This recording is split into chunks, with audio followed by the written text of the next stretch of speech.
Banking गुरु हमारे channel का objective है कि finance related, banking related concepts, views, ideas को आम जनता के लिए बहुत सिंपल तरीके से प्रेजेंट किया जाए। आज का हमारा टॉपिक है इन्वेस्टमेंट अपॉर्चुनिटीज़। इन्वेस्टमेंट अपॉर्चुनिटीज़ में जनरली हम बात करते हैं 4 तरह की एसेट क्लास: प्रॉपर्टीज़ में इन्वेस्टमेंट, एफडीज़ में इन्वेस्टमेंट, म्यूचुअल फंड में इन्वेस्टमेंट और गोल्ड में इन्वेस्टमेंट। तो इन्हीं सभी इन्वेस्टमेंट्स का 1 बाय 1 हम इसको डिस्कस करेंगे। आज हम ले रहे हैं प्रॉपर्टीज़ में इन्वेस्टमेंट। प्रॉपर्टीज़ में इन्वेस्टमेंट का 3 ऑब्जेक्टिव हो सकते हैं। पहला ऑब्जेक्टिव हो सकता है कि आप अपने रिक्वायरमेंट के लिए उसको इन्वेस्ट कर रहे हैं, और दूसरा ऑब्जेक्टिव हो सकता है कि आप रेंटल इनकम को लेने के लिए उसमें इन्वेस्ट कर रहे हैं। तीसरा ऑब्जेक्टिव हो सकता है कि आपका टैक्स बेनिफिट के लिए आप उसको इन्वेस्टमेंट कर रहे हैं।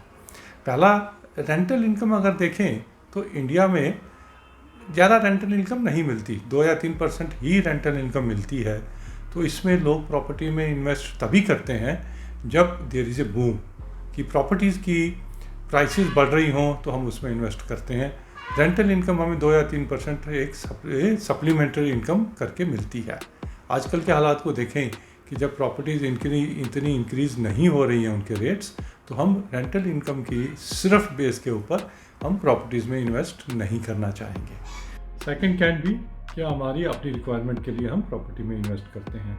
हर एक के पास एक सोशल सिक्योरिटी एंगल से एक फ्लैट होना चाहिए, एक हमारा घर होना चाहिए। उसी के साथ हम इसको लिंक कर लेते हैं कि जब हम ये सोच रहे हैं कि हमारा अपना एक फ्लैट होना चाहिए, उसके साथ हमें टैक्स बेनिफिट्स भी मिल जाते हैं। फर्स्ट प्रॉपर्टी जब हम इन्वेस्ट करते हैं तो हमें कई तरह के टैक्स बेनिफिट मिलते हैं। अगर हमने किसी भी फ्लैट में इन्वेस्ट किया है और उसके अगेंस्ट हमने किसी बैंक से हाउसिंग लोन लिया है, तो उसके 2 कंपोनेंट होते हैं हाउसिंग लोन के, जिसे हम प्रिंसिपल और इंटरेस्ट कहते हैं। प्रिंसिपल और इंटरेस्ट दोनों का कॉम्बिनेशन बना के हमारी EMI बन जाती है, जिसे हम इक्वेटेड मंथली इंस्टॉलमेंट बोलते हैं। अब जब उसका जो प्रिंसिपल पोर्शन है वो हमें सेक्शन 80C में 1.5 लाख तक उसका हमें रिबेट मिल जाती है इनकम टैक्स में। और जो इंटरेस्ट पोर्शन रहता है, जितना भी इंटरेस्ट आपके हाउसिंग लोन पे लगता है, उसका रिबेट मिल जाती है हमारी जो उसमें इनकम होती है, रेंटल इनकम जो होती है, उसमें से हम उसको रिड्यूस कर सकते हैं। से अगर हमारे 100 रुपये की रेंटल इनकम है तो सबसे पहले इनकम टैक्स रूल के हिसाब से हमें एक रिपेयर एंड मेंटेनेंस के लिए 1/3 उसका मिल जाता है। से 33 रुपये उसमें से रिबेट मिल जाएगी, तो हमारी इनकम ट्रीट की जाएगी 67 रुपये। उस 67 रुपये में अगर हम ये सोच के चलते हैं कि हमारा जो हमने लोन लिया है, हाउसिंग लोन लिया है, उस पर 25 रुपये अगर उस पर हमें इंटरेस्ट लगा है, तो हम वो 25 रुपये इसमें से हमारा रिड्यूस हो जाएगा। 67 - 25 करके हमारा जो बाकी बचेगा उसके ऊपर ही इनकम टैक्स लगता है। और ये जो इंटरेस्ट जो है 2 लाख तक हम इसकी रिबेट ले सकते हैं इनकम टैक्स रूल्स के हिसाब से। तो ये बेनिफिट मिल जाते हैं हमें प्रिंसिपल का, इंटरेस्ट का, तो इनकम टैक्स में बेनिफिट मिल जाता है।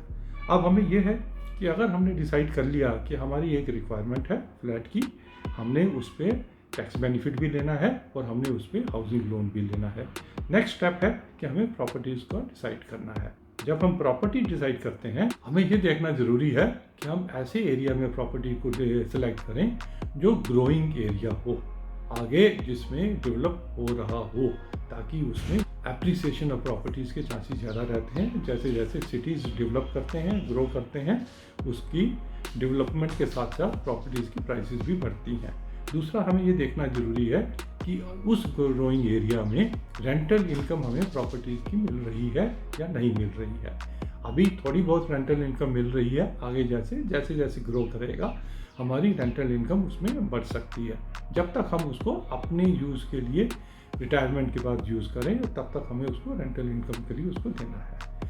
तीसरा, बहुत इम्पॉर्टेंट और ज़रूरी है कि जिस भी फ्लैट को, जिस भी हाउस को, जिस भी एरिया में हम इसको प्रॉपर्टी सेलेक्ट कर रहे हैं, वो किसी न किसी बैंक ने उसमें टाई अप किया हुआ हो, उस बिल्डर के साथ एक टाई अप किया हुआ हो।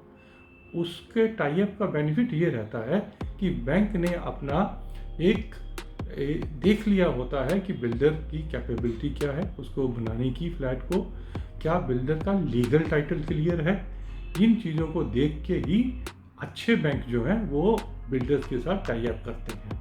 साइड बाय साइड अगर वो टाई अप किया हुआ होता है तो बैंक आसानी से जल्दी से उस टाई अप किए हुए प्रोजेक्ट में फाइनेंसिंग भी कर देते हैं। तो ये हमारे ऑब्जेक्टिव रहते हैं कि सिलेक्शन जब हमने करनी है प्रॉपर्टीज़ की, एक लोकेशन अच्छी होनी चाहिए, उसकी रेंटल कुछ ना कुछ रेंटल इनकम भी होनी चाहिए और उसका बैंक का टाई अप होना चाहिए।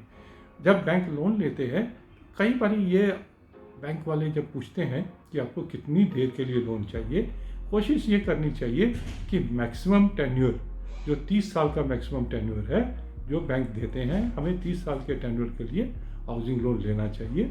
उसमें से ज़्यादातर बैंक प्री पेमेंट पेनल्टीज नहीं लगाते हैं। मतलब ये रहा कि अगर हमारे पास पैसे हैं तो हम प्री पेमेंट भी कर सकते हैं और अगर हमारे पास पैसे नहीं हैं तो हम 30 साल में उसको पेमेंट करेंगे। Thank you very much for watching this video.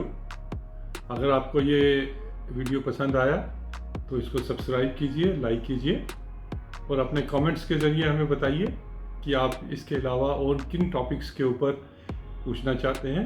Questions answer भी हम कर सकते हैं। Thank you.